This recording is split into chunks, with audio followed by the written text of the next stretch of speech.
Two Sides of a Coin, Dharma Talks by Sayadaw Ukkaṭṭha, and A Noble Search, Dharma Talks by Sayadaw Candima. Introduction to Dharma Talks by Sayadaw Ukkaṭṭha and Sayadaw Candima. Translation based on the recorded tapes, Burmese, by Bhikkhu Uttamo. This is a book about two Burmese monks, Thae Sayadaw Ukkaṭṭha and Sayadaw Candima, Sandima. Both of them are well-known meditation teachers in Burma. Sayadaw Ukkaṭṭha passed away in 1973 at the age of 60. Sayadaw Candima is still alive and in his 70s. Both of their lives are interesting and give us some Dharma reflection. They are not scholar-monk and even do not know much about the Buddha Dharma. Before their practices they were just traditional Buddhists and like majority of Buddhists. They are different from the others. It is they have paramis from the past lives, strong samvega, sense of wise urgency, and can give up their lives for the Dharma. Sayadaw Ukkaṭṭha was born in 1913 in a village of Morbi town not far from Rangoon, Yangon, on the way to Mingaladan Airport. He was named Mong Ong Tun by the parents. When he was young, not interested in study and only has very basic education. According to his talk, he was married twice and had a wife in his village and the other in Rangoon. He separated his time in these two places. During the time of farming, he stayed at his village. After the cultivation, he lived with the other wife in Rangoon. He lived his life as an alcoholic, gambler, a professional thug and robber. He spent some time in prison for his crimes. At the age of 46, when he was in Rangoon, he went with two accomplices to rob a house at night. It seemed that the owner of the house knew their plans and waited for them with a long knife. When he was leading the others and entering the house and attached by the man inside, the knife fell on his head, and he fell down with his buttock on the floor. The man did not strike again, that they ran out for their lives. He was wearing a hat on that occasion, and it saved his life. This life-threatening incident let him have strong samvega.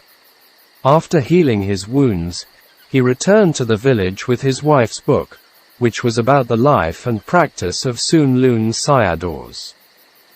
From that time on, he observed the 9 precepts and confined himself to a room in the village monastery.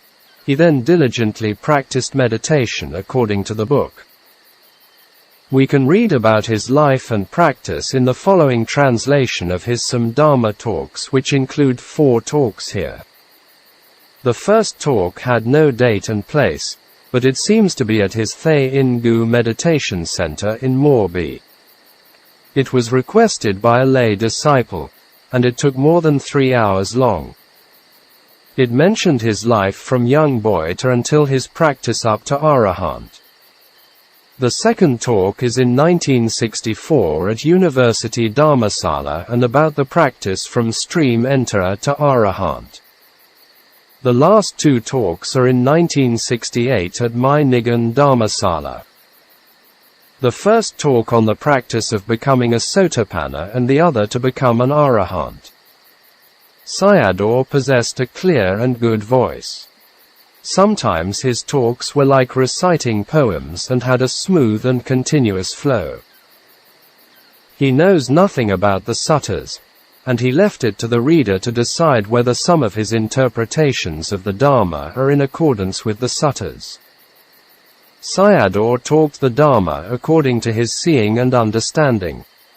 Sayadaw Candima, Sandima, was born in 1952 at Tarkandine village, Tarnat Pin town, Pegu district, north of Rangoon. He has 2 elder sisters before he was born. So, his mother desired a baby boy. One night during sleep, she had a strange dream. In the dream, the Buddha and some arahants came for alms food to the house. After she gave the foods to the Buddha and waiting for the monk to open his bowl cover.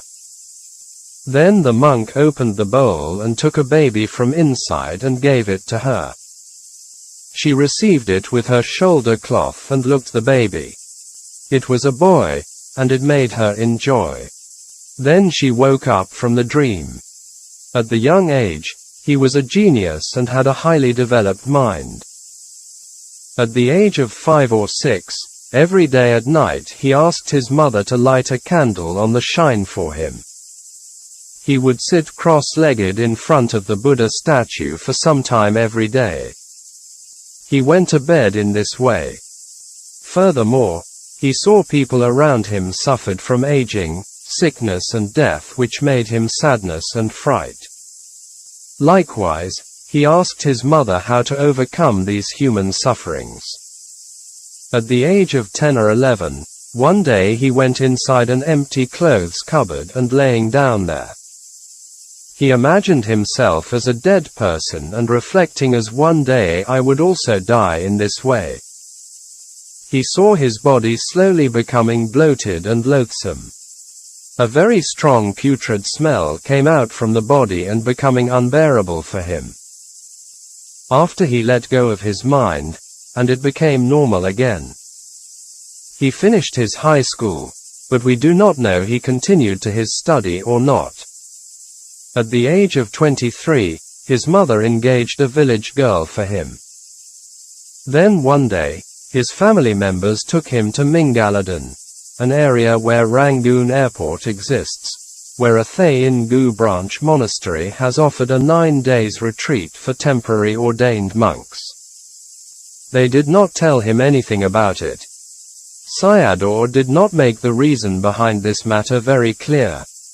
To me, that looks a lot like the Thai tradition. Men are ordained as monks for a short period of time before they start their family life. But anyhow, after the 9 days retreat, he continued his monk life for life. He practiced diligently over 1 year and entered the stream. It was quite remarkable because he knew nothing about the Dharma on practice and did not have a qualified teacher to train him. We can read about his life and practice in the following translation of his some Dharma talks and some Samadhi teachings he trained the yogis. After the practice, he kept quiet about it for 20 years without giving talks or teaching people.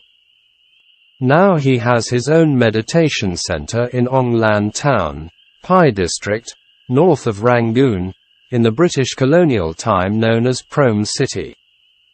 These 2 biographies can be called audio autobiographies. It is very rare to read someone's practice in such detail as this, from Sotapanna to Arahant. Candima talked about his practice even more details. Their lives and practices are inspiring for all Buddhists.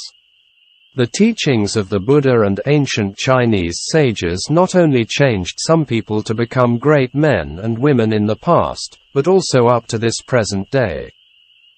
It is only if we take these teachings faithfully and seriously and put it into action. It will improve our lives and develop our mind.